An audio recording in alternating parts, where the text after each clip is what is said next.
And welcome to The Curling Show, the podcast that brings you interviews with the sport's top athletes and the people who shape the game. I'm Dean Gemmel, and in this edition, we shed some additional light on the direction of the Asham World Curling Tour. The head of the Asham World Curling Tour, and a guy who's hearing plenty of opinions this week, Paul Boutilier, welcome back to The Curling Show. Thanks very much, Dean. Glad to be here. Well, even as another season of curling is wrapped up, you and the tour are in the news with the announcement that the Asham World Curling Tour events, all of them next year, not just the Grand Slam series, will feature 8 end games. Now, we know there's a lot of people with opinions about this, and I think I myself have gone back and forth on the issue over the course of the season. So explain to me and the listeners why now the tour believes so much in the 8 end format. Yeah, we've done a fair amount of, the last couple of years really looking at curling with great numbers and wondering why, from television to sometimes audience numbers and interest out there, why it hasn't translated into the attraction of sponsors and certainly everybody from the building perspective in wanting these events. So we've gone from building managers from players to event managers to sponsors themselves, marketing companies. And if you really look at it, in all the other sports, they've had to make those changes to certainly try to ensure that, people are extremely busy. We've gone out to our fans, the sporting fans per se, and they're looking at it and they want to see an end, somewhere in that 3-hour window, not the 4-hour window. So, from experiencing it all year, we've gone through the successful reign of it. We've heard great reviews back from certainly, our sponsors, the players. The games have been exciting. Overall, you'll never get 100% on anything and on any change. It's not even expected. But the idea is to work with everybody through the next while. The Grand Slams will all be moving to 8, and for the events that really believe that they have to be 10 and they haven't seen the benefits, then we'll work with them over the next 12 months. They will get the option to kind of move along, and we'll work with them together. We are trying to be closer to all the tour events, which we will be, and to try to make it a better tour for everybody worldwide. Were there any tour events outside of the Grand Slams that had 8 end games this season? There's always a few. There's depending on the formats and the timing. Your answer is yes. And one of the bigger issues, Dean, is player time these days. And I'm not necessarily talking about the top teams here. We're talking about everybody. And the biggest thing that our focus on, and I know the Players Association's focus, is really trying to ensure that from team 10 to 35 or 40 are maintained and respected, so these people can play more. They all have normal jobs, and they all got to go through the process of vacation. And if we could save a half a day or 3/4 of a day with every event they play, and if you played 6, 7 events, hey, we get back 4 days vacation, and that's huge for a lot of these players, and that's what we've heard. It's an important point because there are guys who, like you say, that 10 to 30, well, let's call it 16 through 50 group that I think in the past maybe has felt a bit excluded from the Grand Slams and maybe not as much connection to the World Curling Tour. You're trying to say that this change will help them as well. Yeah, I think it's very, very important. I think you're going to see a lot more. We've always envisioned, even the change with the Players' Championship, we've always envisioned we are the World Curling Tour. We had meetings in Calgary with Europe. They've got a new television deal within the last couple of years, and we've helped them do that. We're working closer with the U.S. I know we're working with the U.S. Curling Association coming up in the months ahead. We've basically opened up the series, and made sure that Todd Burr's team and the rest of them deserved a spot to prep for the Worlds, and made those adjustments for everybody down in the U.S. So, our focus is, now that we've got Canada somewhat under control, and we're going to look outside of Canada and make sure we're doing the things that the rest of the world, including the U.S., which is a very important part for us right now, looking forward. So you'll see and continue to see our emphasis on protecting, and maintaining a schedule that allows that team 16 through 60 the opportunity to play and come along. And it's really important also, Dean, that the junior kids that are coming up, like Charlie and the rest of these guys, get an opportunity to really enter into the tour and get protected that way so that they can compete, in the next 2 to 5 years. I'd be remiss, since you touched on the international teams, not to bring up the fact that the Tylenol Players' Championship, of course, was Canadian only. Yep. And it was definitely the top 16 teams on the men's side for sure. Probably not in the women's without Annette Norberg. But first, I guess, is how do you defend that decision? The teams have grumbled about it. And second, is there any chance that this will change in the future? The idea is we're trying to create more events. And what you might see is certainly, a Grand Slam in the U.S. is one of the visions. You're certainly going to try to see a Grand Slam event over in Europe and over in Asia. So, we're done growing within the Canadian marketplace, that's for sure, and the tour. So sometimes, you have to take a step sideways, to move ahead. And that's the way we looked at it as far as what was considered with regards to the series. The series, we've always tried to take the top teams, and during the season, we open it up to everybody because, well, we should, and making sure that, everybody's included. At the start of the year, we had the Europeans and some of the U.S. teams had a challenge even in getting, to some of those events with their schedule that they had on the go, even though the spots were there. So we're adjusting through it. The focus is to open up and make sure that, we're growing into those areas, not necessarily, having all the events in Canada and basically saying, hey, you got to find your way here, and if we don't open them up, that's not it. You'll see in the next year to two, that's a main focus for the Players Association right now and the tour. I understand the goal to have a Grand Slam outside the country, but for the foreseeable future, that probably is going to be an Olympic trial qualifier event, right? Well, it has been an Olympic trial. It used to be, and then it changed from that, Dean, overall. And, I think it's important that, with the addition of other events, you'll see all the benefits. We always, we all have our own country's championships and the rest of it, and certainly we play into that. And it's up to all of us to sit around the table and work together, including specifically with the U.S. Curling Association, and the guys that are running the U.S. events down there to make sure that, we have the right system that flows through, and making sure that we basically have what's best for everybody. And we've just had to take, that decision. Moving forward, we're very, very fortunate to come through the transition last year with regards to, our television contracts and the rest of it, just to maintain the series. Okay, to wrap up on the 8N situation, is there any concern? The statistics so far, and they're not based on a lot of games, but there does seem to be more prevalence of the team with last rock in the first and winning games. Does that concern you? And have you considered any other changes to maybe lessen that effect? I think you just have to let it work out over time. I think we have a system that we play. We use talent for last rock, and we don't flip coins or anything like that. I think that's important. I remember back when my dad was playing 12, and he had the same concerns when we went to 10. I don't see it getting any shorter. If it took the game to thrive to get it, worldwide, yeah, I mean, we might even consider going, even further with it. But we haven't seen that evidence. We think from a television time slot, the 3-hour broadcast is the right way to go. That's where it fits with most other sports. Guys, hockey's had to make all these changes. I'm much familiar with the transition that hockey came through. When we were talking 25 years ago with no in-ice advertisement, no board advertisement, I mean, those were those discussions that we couldn't change on then. And then you look at where it's at today. The rinks are changing colors, the rinks are full, and people are having a good time in there. And we've got to get curling to where the sports fan, we have the curling fan. It's the sports fan that we're trying to attract and for that growth. And that's until every event has all the seats gone and we're moving in, then, hey, give us an opportunity to try to sell those seats and make it better for the sport. And if we have to make some of these changes, sometimes, the core curling fan, just like the hockey fan of the past, but they're still watching and they're still moving along. They don't like the new brand of hockey, but, geez, a lot more people find it exciting.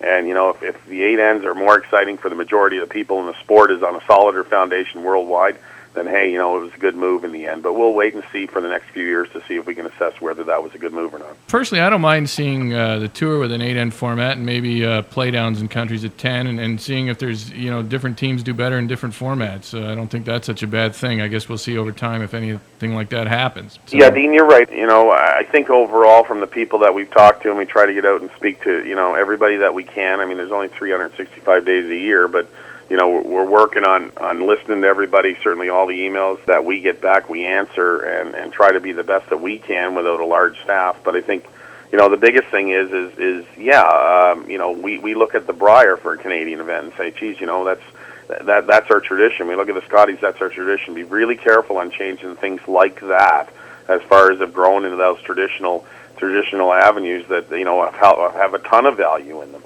So, we're not by saying that by any means that, here's the Grand Slams. We're in the process of growing. This has only been in its 6th year. It's come through a lot. And, overall, when you're seeing those kinds of numbers that are, competing with hockey on a numbers level, I mean, to have our marketing companies that are ecstatic with it, to have sponsors that they represent being ecstatic with it, to have our national network provider being very, very pleased with it, and to have the players, still feel that they can compete, not as if, Kevin Martin hasn't won before, or I think it's, if the teams start changing dramatically, my team from Nova Scotia didn't all of a sudden 8 ends beat Kevin Martin. We didn't beat him in 10, and I don't think we're going to beat him in 8. But I think the biggest thing is really try to get out and see what we can do to grow the sport. There's benefits to both. Both will be played, one on an international level, certainly one on a Canadian level. We're not advocating change there. We're just trying to make sure that the Grand Slams become solid with regards to worldwide growth, and we've talked about some of the focus going down the road outside of Canada, so we'll see if we can execute on that also. You touched earlier on teams that are maybe not regulars on the Slam, but are regulars on the World Curling Tour, those guys in the 16 to 50 spots. Some of them, I think, felt shut out of the Grand Slams, maybe because the cumulative nature of them. I mean, once you're in, if you do well in one, you're probably going to be in a few for a while. And let's face it, there are a select number of top teams. But do you ever think it would make sense for the Asham World Curling Tour to have something like the equivalent of senior golf's Monday qualifier for at least one spot in the Grand Slam events, whether it was a cash spiel the weekend before where the winner got in, or... The reason I ask is I think we all love the underdog. I mean, in golf, we love the run of the unknown up the leaderboard, and sometimes I wonder if that wouldn't be a good idea to incorporate. It's not a bad thought, actually, and it's something that we've had on the table for a little while. I mean, the key message here is, a lot of the teams that are funded at the top levels of the sport, we understand they're doing okay with, and you can't be everything deemed to everybody all the time. I mean, when we looked at years ago, trying to say, well, we represent the top 400 teams in the country or 400 teams in the world. I mean, we can't affect that many teams. There aren't 400. I know, but my point is right. Still, when you look at it and you're saying, well, what is our real mandate here? And our real mandate is to run a tour for those amount of teams. And yes, you're correct. I think, it might be interesting. I will be honest with you. In the past, the minute we've gotten past, number 24. There's a lot of teams here, and I've had to make those calls, specifically in the Grand Slams that, I want to play, and then when they get the opportunity to play, that racehorse digs its toes in. Right. And it's been very interesting to me, and it's my job to sort of maintain and understand what those people are saying. I've had that experience myself, personally playing over the last, when I started to play years ago, and few years back anyway, and then when we do get the opportunity to play, our guys don't want to play. And years ago, when it was 24 teams and they tried to go to 32, we were tough. We were down to number 50 and 60 trying to get a team just to go in. We all know the difference. We all like to see the qualifier if they do have an opportunity, and if it works in the future, Dean, we'd be happy to have a look at it, trust me. There's no exclusion. I think the systems that everybody has to admit to over the last couple of years have certainly been very, very transparent. That's the idea. We have to respect everybody, from the 30th team to the 20th team to the 10th team to the team that's winning that's spending their time out on the tour. It's been totally transparent. So if you look at those changes that have gone on in relatively short period of time for curling, we've done a fair amount in the last 5 years. Are we going to, do everything right? Absolutely not. No way. It's just totally impossible to, first of all, please everybody, and secondly, do everything right. But are we open to listening and sitting down? Absolutely. We open to suggestions, and like that one, sounds like a great one from the start. I like it, to be honest with you, to ensure that there's that opportunity. The new systems provide that level of opportunity if you just want to get out there and win, just like, Jordansen's done and Simmons has done over the years. And the rest of these guys, I mean, they just went out there and they play and they win, and within a year, you're there. So, but there is that opportunity. The other thing that we tend to forget is the junior levels, and in curling we really don't have a transition, Dean, to be honest with you, where the best juniors can transition into the tour. And we got a bunch of guys, that are all my age that are sitting back saying, how are we going to compete with Kevin Martin now, at our age, and the Netherwinds of the world. It's the guys that, really puzzle me on how we're going to bring them through this system is the world junior champ. Yeah, Charlie Thomas, I mean, he's going to have a good team next year. Yeah, but I mean, where are those guys, and what are we doing for them, and how affordable are we making it for them, and what is the answer for that area? So if there's an area that really puzzles us for the future of the sport, it's not the guy that's my age that's out there saying I was playing on the tour for 20 years and I think I can beat Martin. Well, guess what? If it's been 20 years and you haven't beaten him, chances are you're not going to beat him now. But the idea is to participate and play. We respect that. To participate and move your way up to get a shot at everybody, I agree with that. But where are these junior champions going in between, when they win these juniors, and how do they get them on the tour. And you've had sponsor exemptions in the past. I mean, I could see a sponsor exemption, being a smart move for someone like a Charlie Thomas, say, next year. Yeah, and Dean, the sponsors exemptions have been used. We came through a bunch of phases from exclusivity in the first couple of years just to get the series established. Then it was inclusive. Then we had to get the right point system. So if you looked at it over in the three phases, now we're going to truly marketable events that, are on their feet for the long term. And overall, the saddest part that I see is when I have to call a guy because he's next on the list for a sponsors exemption that just put Dean Kemmel in there and not him, and he's played 12 weeks on the tour. That's a tough call. Right. And what we found is, to be honest, is if you play it straight up and you earn your way in or you earn your way out, the system is the same for everybody, whether it be the 50th team on the list. It's probably when I played in my team, we were 75th, but I thought we could have a crack at it. But the system's laid out. You can go to the World Curling Tour events. You can sign up and go play. And if you go win, then, hey, away you go. And that's based as clearly as possible. So we have to respect, out of more respect for the teams that are in the, the 30th spot, we've got to be as transparent as we can and not just plucking teams from everywhere. And that's just totally not fair. And we made all those changes that create a fairly transparent system, I believe, right now that provides the opportunity for everybody to go out on the road, play, and if you win, you'll participate. So that's the message: get out, play, and win, and you eventually make your way in there. So you can, even if it's a regional championship, you got to win that. At some stage, no matter what it is, for a U.S. champion or Europeans or whatever, you got to win in the end and win something to get in there. And we'd like to make, the other way is let's draw names out of a hat to see who gets in, and we'll see what that works. But we don't believe in that principle, and neither does anybody. And the bottom line is we want to see these players get better. We want to see the world grow in curling, and we're trying to adapt that. We want players to be the best that they can be. We're really trying, like I said, our best, and the rest of the group to really ensure that we're trying to take all the right moves as best we can. And hey, do I know everything about it? Absolutely not. Have we try to respect everybody from a transparency level and try to respect the tour events, which we have to work more with, and be on the ground, which is part of this move to make sure that we're adding value to the tour? Absolutely, there's more work to be done, and we can do more. It's just nice to get our heads out of the ground so that we can actually move forward and not worry about, losing a series. We're at a nice stage now where we can actually do some things about it and seeing if we can fix some more holes. So every year, that's our job, is to try to fix some more things and move forward in a positive light.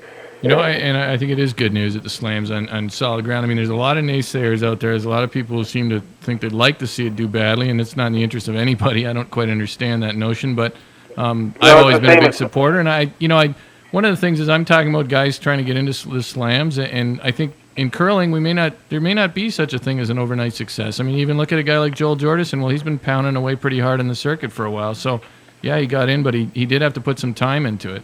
It's the type of sport like golf. The average golfer, Jimmy Waite, the Canadian coach, has most of those stats. You're talking mid-30s, and even in golf, out in the tour, you're talking mid-30s. So the type of games where experience means so much, and you got to go out and sort of suck it up, take your hits. I remember talking with Kerry Burtnick, after he won his first Brier, and Kerry said, Jesus, my goal the next couple of years was just to get to 10 ends.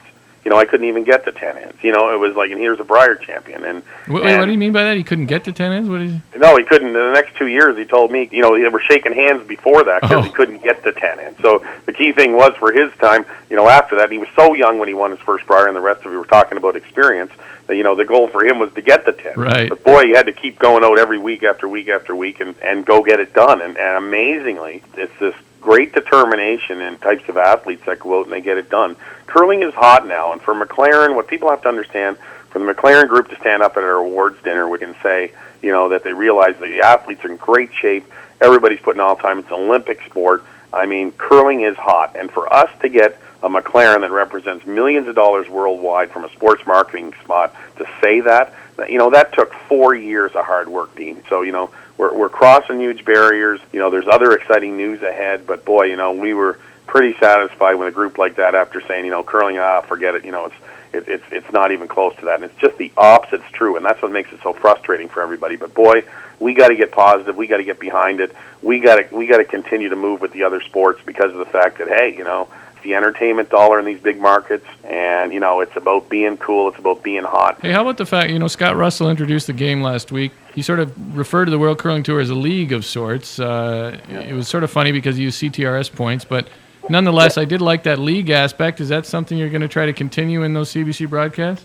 Hey, the nicest part is if you have people that, Scott's been around the game, wrote books and the rest of it, done hockey a lot and done other sports all the time, so respected worldwide as far as what he's done. And it's nice to have people bring a new perspective to everything from their view. Well, I think it would help non-core fans get their heads around it a little bit. We're really, like I said earlier, really trying to adapt it into the sports fan because the sport deserves that. The sport, needs to continue to make change along the way. There'll be more changes to make down the road for sure that we aren't realizing today. Hopefully this year was a success. We think it has been. Are we going to try to continue on? Absolutely. We're going to try to listen and work with the events? Absolutely. Do we know everything? Absolutely not. I can speak for myself and the rest of these people that put in all the time around us that, boy, I tell you, we're looking for every answer we can get here to try to make it better. Lots of positives, but I hate to end on one disappointment, and that was the attendance in Calgary at the Corral. It didn't look all that great. Is that just a tough place to sell that event, that city, that time of year? Well, the other cities bid on the event, SACA and the rest of it. They were signed on as partners, and they did an excellent job operating the event. The Flames are that big, and then we adjusted some start times too to accommodate making sure that the games were fitting those schedules. But overall, and the TV numbers were great. Over 1 million, viewers was terrific. We were a little disappointed, and but overall, like I said, there's 5 locations looking for it, and you'll see some announcements in the next month of where we're going over the next 3 years. So you're not locked into Calgary? No, I think we'll be back there someday, I guess is the message that I said at the end in the closing ceremonies. It was a great, a good 2 years, and that's where it is. But no, we're not. That event will be announced and moved somewhere else. But overall, I think we've got some great ratings. Fans like it. We've been playing 8 ends. It was a great women's game, and we had the women's go in prime time, which was great. And boy, did they do a great job. And I tell you, and there was a game where a big end was scored and a team came back. Watch out for women's curling over the next 3 or 4 years. I'm telling you, if there's one area where there's lots of growth, it's going to be there, and everybody on that side of the fence is doing such a great job. All right, Paul, we end with a run back. Mixed doubles. Just saw it, really complicated, but just saw it at our event in Calgary. You lost track after the 3rd rule change. It was complicated, was it? I'm not that well versed in the rules yet, but no. When you listen to the rules, it was great. To see them out there, I thought it was great stuff. But it was just, after the 3rd rule change, you have the option of last rock or whatever. And I, as the sports fan, I guess I lost track. But I saw them out there playing, and these people were just really, really enjoying it. So that's the bottom line. It might be interesting in clubs, and we might see a different sort of active curler who does well in that. I don't know. The tenure of leads on tour teams. The 10-year leads? The tenure of leads on tour teams. Tenure. Seems to be the shakiest position out there. Well, it's become one of the most important positions, hasn't it? And I think what's happened easily is, once these teams are playing so well, and they improved the last bunch of years in a huge way, that if you miss a half a shot or a full shot at lead, you play it right out to the end. So I can see why the turnover. The wider sheet that will be introduced in World Curling Federation events. I think it's interesting. I don't know. I think if you can't hit if you need a wider net to score and hit the rings, then maybe that's from my experience. But I guess if the experts say that's where we got to be, I'll go along. Yeah, you're a man of change, Paul. I don't know. So we're not going to see it on the World Curling Tour next year, I don't think, though. Well, it's Mark Shurik is our head ice technician, and if we can fit 5 sheets, I think they're fitting 4. We need to fit 5 for player time and the rest of it in our event management side. So if we can do it, then we can do it. And if we can't, we'll do our best. The key thing for us is making sure we got 5 sheets down in arena. The New York Rangers sweep of the Thrashers. Great stuff. Yeah, I'm happy anytime an original 6 team wins, and especially happy when they beat a team south of the Mason-Dixon line. But anyways, that's a whole other show, Dean. Yeah, that is a whole other show. And finally, busting an 8-ender brush over one's knee. Have you ever done it? No, but Slammer's done it a few times since Morris has done it, so it's not that tough. I'll tell you what, I thought it was on every highlight for a while there. I think if I did that, I'd have a deep bruise for the rest of the game and be unable to walk, so it was interesting. Yeah, but I think Slammer's done it a few times, so I don't know if Johnny's that strong or not. Well, maybe I'll have to try it then, just really make sure if it is that impressive. I thought it was impressive anyways. Yeah, I know. And finally, I give all the teams a chance to mention their sponsors, so I better get the head of the World Curling Tour to mention yours. Well, we've got a bunch, and the national sponsors we all know, starting with Home Hardware and BDO Dunwoody and Gordon Lee and his group have been excellent to us, and Billy McKay with Battlefield, they were all out, and we've got the Tylenol group, and they've been great to us, and then we've got all the rest of the guys that I want to thank at the end of the year. The Dallas Biddles of the world, the Jerry Gertz, and wasn't it great to see Jerry back? Yep. It was a goal of his, and man, we missed him, and boy, it's great to see him back around it. These guys put in so much work, and the rest of the people, we've got Lorraine working on staff here as far as media, and they set records as far as media is concerned, and we're just such a small team, and all of these people I want to thank from top to bottom. So for all the chairs and everybody working on the events, it's been great, as we've had a real good season, and try to have a great one next year and continue to improve. That's their goal. All right, Paul, I appreciate your time. Enjoy the summer, and we'll look forward to seeing everything on the Asham World Curling Tour next season. Hey, thanks so much, Dean. You got a great show, and anything we can do, like I said, on tour or the Grand Slams to promote it, you let us know anytime. Thanks, Paul. That's Paul Boutilier on The Curling Show. Thanks for listening, and thanks once again to Black Pudding.